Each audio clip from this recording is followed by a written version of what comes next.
Good morning to all. Welcome to TSN school. हम पढ़ रहे हैं कक्षा 6 हिंदी व्याकरण का पाठ्यक्रम। आज हम आपकी पाठ्य पुस्तक पंखुड़ी से पार्ट 3 पढ़ेंगे। पार्ट 3 है वर्ण विचार। वर्ण विचार क्या होते हैं? वर्ण होते हैं स्वर और व्यंजन। आप पिछली क्लासेस में पढ़ते आए हैं स्वर क्या होते हैं, अ, आ, ई, ठीक है, और व्यंजन क्या होते हैं, क, ख, ग। तो पार्ट 3 हमारा कौन सा है? वर्ण विचार। भाषा में प्रयुक्त वह ध्वनि जिसके और खंड नहीं किए जा सकते वर्ण या अक्षर कहलाते हैं, जैसे क, अ, ख आदि। वर्ण भाषा की सबसे छोटी इकाई होती है। वर्ण भाषा की सबसे छोटी इकाई क्यों होती है? क्योंकि इसके और टुकड़े नहीं कर सकते। इसके पहले और कुछ भी ऐसा नहीं है जो हम भाषा में इंगित करते हैं या भाषा में लिखते हैं। वर्णों की सहायता से ही हम भाषा की रचना करते हैं, भाषा को लिखते हैं और हमारे विचार भी उसी के आधार पर हमारे मन में आते हैं। मतलब जब तक हम वर्ण नहीं आएंगे हमारे पास, जैसे अगर हमें कुछ बोलना है, जैसे कहना, सुनना, ठीक है, ये सारी चीज़ें बोलने के लिए तो हमें स, उ, न इस तरह के वर्णों का प्रयोग करते हुए इन शब्दों का उच्चारण करेंगे। भाषा के सभी ध्वनि प्रतीकों या आकार चिन्हों की व्यवस्था को वर्णमाला कहते हैं। वर्णमाला क्या होते हैं? जो वर्णों का व्यवस्थित समूह होता है। व्यवस्थित समूह मतलब उन्हें क्रमबद्ध रूप से लिखा जाता है कि अ के बाद आ आएगा, छोटी ई के बाद बड़ी ई, उ बड़ा उ, री, ए, ऐ, ओ, औ, ऐसे ही क, ख, ग। ये सब क्या है? वर्णमाला का व्यवस्थित रूप है। मतलब वर्णों को व्यवस्थित रूप में लिखना या वर्णों का समूह क्या कहलाता है? वर्णमाला कहलाता है। वर्णमाला में 2 प्रकार के वर्ण पाए जाते हैं, स्वर तथा व्यंजन।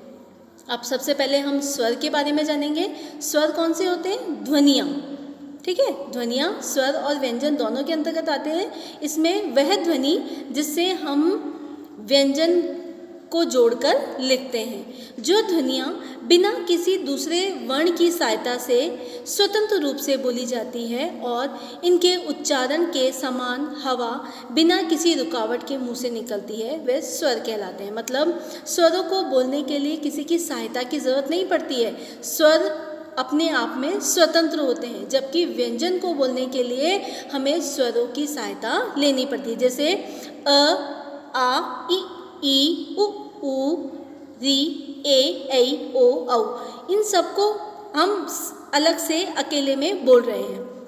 लेकिन जब हम व्यंजन को बोलेंगे, जैसे क, तो क के साथ किसका साउंड आ रहा है? किसकी ध्वनि आ रही है? अ की ध्वनि आ रही है। यानी क को हम अकेले में नहीं बोल सकते। उसको बोलने के लिए हमें स्वरों की सहायता लेनी पड़ती है। लेकिन जब हम स्वरों का उच्चारण करते हैं तो वह बिना किसी सहायता के स्वतंत्र रूप से बोले जा सकते हैं। अंग्रेजी के ओ वर्ण के विशिष्ट उच्चारण के लिए ये जो आधा चंद्र है, इसका चिन्ह बनाया जाता है। आपने देखा होगा डॉक्टर जब हम लिखते हैं तो डॉक्टर के ऊपर डा के ऊपर हम आधा चंद्र बनाते हैं, तो ये किसका साउंड करता है? ओ का, डॉक्टर। इसी प्रकार एक उदाहरण और दिया गया है यहाँ पर, ऑफिस।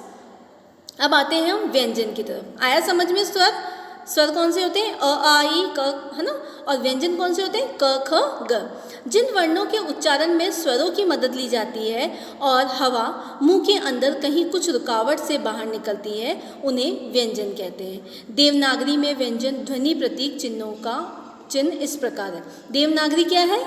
हमारी लिपि है। हिंदी भाषा की लिपि कौन सी है? देवनागरी लिपि। इन्हीं लिपि चिन्हों के माध्यम से, मतलब जो देवनागरी है, इसी में ही हमारे ध्वनि चिन्हों का संकेत हमें मिला है कि हमें इन शब्दों को इस आधार पर लिखना है। तो जैसे क वर्ग में क, ख, ग, घ, ठीक है, च, ट, त, द, है ना। प वर्ग में इसी प्रकार ये सारे हमारे क्या हैं? व्यंजन हैं। मतलब कुल 11 तो स्वर होते हैं और 33 व्यंजन होते हैं। ड के नीचे बिंदु लगाकर ड ध्वनि चिन्ह अंकित किए जाते हैं। जब शब्द के साथ बिंदु का प्रयोग होता है तो उच्चारण पर अधिक जोर पड़ता है। जैसे पढ़ा, एक होता है पढ़, है ना, पढ़ा, तो इसमें अगर बिंदु लग गया तो इस शब्दों पर अधिक जोर देना पड़ता है। अरबी, फारसी और अंग्रेजी की कुछ ध्वनियों के लिए क, ख, ग, ज, फ का प्रयोग भी होता है। प्रत्येक व्यंजन में अ शामिल होता है। इसके बिना व्यंजन ध्वनि का स्वतंत्र उच्चारण नहीं किया जा सकता। मतलब प्रत्येक व्यंजन के साथ अ का साउंड तो होगा ही। अगर उसमें कोई मात्रा नहीं लगी है तो वहाँ पर अ की ध्वनि तो निश्चित रूप से आएगी। जैसे क, ख, अगर अ की मात्रा आ गई तो का, खा, ठीक है ना। इस प्रकार से अक्षय, त्र, ज्ञ और श संयुक्त व्यंजन है। संयुक्त व्यंजन मतलब दो व्यंजनों का मिश्रण है। चूंकि इनका निर्माण दो अक्षरों की सहायता से होता है, इसलिए ये संयुक्त वर्ण कहलाते हैं। जैसे अक्षय का क और श, त्र का त और र, ज्ञ का ज और य, श्र का श और र।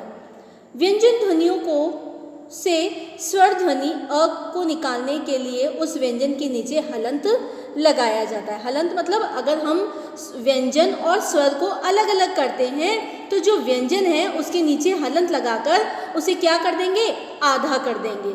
यानी क के नीचे हलंत लगाया तो अब उसमें अ का साउंड नहीं आएगा। क नीचे हलंत प्लस अ बराबर क, ठीक है ना। ये वर्ण विच्छेद जब हम करते हैं ना, आ की मात्रा अलग कर दी, ई की मात्रा अलग कर दी, ये आपने पिछली क्लासेस में भी पढ़े होंगे। अब इन जो स्वर और व्यंजन हैं, इनके उच्चारण स्थान कौन कौन से हैं, इनके बारे में हम अध्ययन करेंगे। हिंदी वर्णों के वर्गीकरण से पूर्व मुंह के अंदर के उन अवयवों और अंगों को जान लेना आवश्यक है जो उच्चारण में अधिक या थोड़ी भूमिका निभाते हैं। मुख्य रूप से ध्वनियों के उच्चारण में मुख के अंदर के नीचे दिए गए अंगों को कार्य करना पड़ता है। पहला है स्वर यंत्र। श्वास नली के ऊपरी भाग में ध्वनि उत्पन्न करने के मुख्य अवयव हैं। कमजोर लोगों के गलों के बाहर एक उभरी हुई हड्डी यानी टेटवा दिखाई देता है, यही स्वर यंत्र है। इसमें दो पतली झिल्लियां होती है जो ध्वनियां उत्पन्न करते समय अधिक व कम फैलती खुलती है और अनेक प्रकार की ध्वनियां उत्पन्न करती है। मतलब हमारे गले के नीचे एक अवयव होता है ध्वनि उत्पन्न करने वाला। आपने देखा होगा जो पतले लोग होते हैं उनके गले के नीचे एक हड्डी सी निकलती हुई दिखाई देती है, उसे क्या बोलते हैं, टेटवा। इसी से ही हम स्वर, यही हमारा स्वर यंत्र है और इसी से ध्वनियों का उच्चारण होता है। अली जिह्वा, गले में जीभ के समान एक छोटा सा अंग लटका रहता है जो कि कौवा कहलाता है। ध्वनियों का उच्चारण करते समय यह ऊपर नीचे आगे पीछे गति करता है। ध्वनियों के उच्चारण में इसकी महत्वपूर्ण भूमिका होती है। कौवा कोमल तालु के बहुत पास गले में होता है। मतलब ये बता रहे हैं आपको कि यह उच्चारण के अवयव हैं, इनके माध्यम से हम हमारे मुंह से शब्दों का उच्चारण कर पाते हैं। तालु, गले से लेकर मसूड़ों तक जीभ के ऊपर की छत के कोमल तालु, मूर्ध, कठोर तालु और वर्ष नाम के 4 भाग होते हैं। जीभ ध्वनियों के उच्चारण में इन विभिन्न भागों को छूती है। हमने देखा जब हम बोलते हैं तो जीभ हमारी कभी तो दांतों को स्पर्श करती है, कभी होठों को स्पर्श करती है, कभी तालु को स्पर्श करती है। इसी प्रकार हम हमारे शब्दों का उच्चारण कर पाते हैं। जिह्वा, जीभ उच्चारण अंगों में सबसे प्रधान है। अधिकांश ध्वनियाँ इसी के हिलने डुलने और ऊपर उठने गिरने में से पैदा होती है। इसे भी मूल, पश्च, मध्य, अग्र और नीचा नाम से 5 भागों में विभाजित किया गया है। मतलब जीभ को भी हम 5 भागों में, मूल भाग, पश्च भाग यानी पीछे वाला भाग, मध्य मतलब बीच वाला भाग, अग्र मतलब आगे वाला भाग और नीचा मतलब नीचे वाला भाग। मतलब इन 4-5 भागों के आधार पर हम जिह्वा के उच्चारण स्थान को निश्चित करते हैं। दांत, ध्वनियों के उच्चारण में दांतों का भी प्रयोग होता है। जो दांत मतलब जीभ अगर दांत पे अड़ रही है तो वो दांत के आधार पर, मतलब उसका उच्चारण स्थान दांत पर है, दंतोष्ठ, ठीक है। ओष्ठ है, ऊपर नीचे के ओष्ठ एक दूसरे से मिलकर, खुलकर या दांतों की मदद से ध्वनियाँ पैदा करते हैं। नाक, कुछ ध्वनियों का उच्चारण करते समय हवा का कुछ अंश नाक में पहुंचकर बाहर निकलता है। ये जो आपके चित्र दिए गए हैं अलग अलग प्रकार के, ये देखिए कुछ दांतों के हैं, कुछ टेटवे के भी हैं, कुछ कंठ के भी हैं। इस प्रकार ये सिर्फ क्या है, उच्चारण स्थान है। आपको ये पता होना चाहिए कि हम हमारे शब्दों का उच्चारण जो है किन किन स्थानों के आधार पर करते हैं। अब फिर से हम स्वरों की तरफ बढ़ते हैं। स्वरों का वर्गीकरण। स्वर तो हमने देख लिए थे, अ आई। अब इन अ आई जो स्वर हैं इनका उच्चारण स्थान कैसा है, कौन से स्वर को बोलने में कितना समय लगता है, ये सारी बातें यहाँ पर कही गई है। पहला स्वर का वर्गीकरण है मात्रा के आधार पर। स्वरों को बोलने में लगने वाले समय को मात्रा कहा जाता है।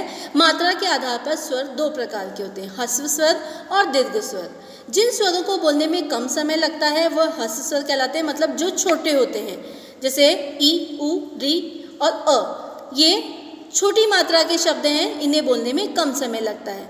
दीर्घ स्वर वो होते हैं जिन स्वरों को बोलने में दुगना समय लगता हो, जैसे आ, ओ, ई, उ, ए, ऐ, ओ, औ। ये सब क्या है, दीर्घ स्वर हैं, बड़े स्वर हैं। ह्रस्व का मतलब होता है कम, दीर्घ मतलब होता है ज़्यादा। ठीक है, ये दो प्रकार के हुए मात्रा के आधार पर। नाक और मुंह से निकलने वाली हवा के आधार पर निरानुनासिक, अनुनासिक और अनुस्वार। निरानुनासिक क्या है, निरानुनासिक जिन स्वरों को बोलने में हवा सीधे मुंह से बाहर निकलती है वे मौखिक स्वर या निरानुनासिक कहलाते हैं, जैसे अ, ओ, आ, ई, उ, ए, ऐ, ओ, औ। अनुनासिक कौन से होते हैं, नाक तथा मुंह से निकलने वाली ध्वनियों को अनुनासिक कहते हैं। इनका जो बिंदु है वो क्या होता है, चंद्र बिंदु। जैसे आंख, नाक, तो नाक और मुंह दोनों से इसकी हवा बाहर निकल रही है। अनुस्वार कौन से होते हैं, वर्ण को बोलते समय नाक से निकलने वाली ध्वनियों को अनुस्वार कहते हैं। इसका जो चिन्ह है वो होता है बिंदु, जैसे अंग, बंद, है ना। नाक पर जोर पड़ रहा है, अगर जब हम बोलेंगे अंग तो जो डॉट वाला जो पार्ट है, जो हिस्सा है, उसका प्रेशर हमारी नाक पर पड़ रहा है। जीभ के भाग के आधार पर, अग्रभाग जो हमने पढ़े थे, जीभ के भाग 5 भाग होते हैं। अग्रभाग जिन स्वरों के उच्चारण में जीभ का आगे वाला अर्थात अग्रभाग काम करता है वे अग्रस्वर कहे जाते हैं, जैसे ई,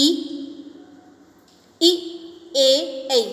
मध्य भाग जिन स्वरों को बोलने में जीभ का बीच वाला यानी मध्य भाग क्रियाशील होता है वह मध्य स्वर का, जैसे अ का साउंड अंदर का अंदर ही रह रहा है। पश्य भाग जिन स्वरों के बोलने में जीभ का पिछला भाग सहायक होता है वह पश्य स्वर कहलाते हैं, जैसे आ, उ, ओ, औ। ठीक है, ये सारे आपको अच्छे से रीड करने हैं। इसके बाद है जीभ की स्थिति के आधार पर। अब जीभ की स्थिति कैसे होती है, जैसे संवृत, अर्धसंवृत, विवृत और अर्धविवृत। जीभ की स्थिति जिन स्वरों के उच्चारण में जीभ बहुत ऊपर उठ जाती है वे संवृत स्वर कहलाते हैं।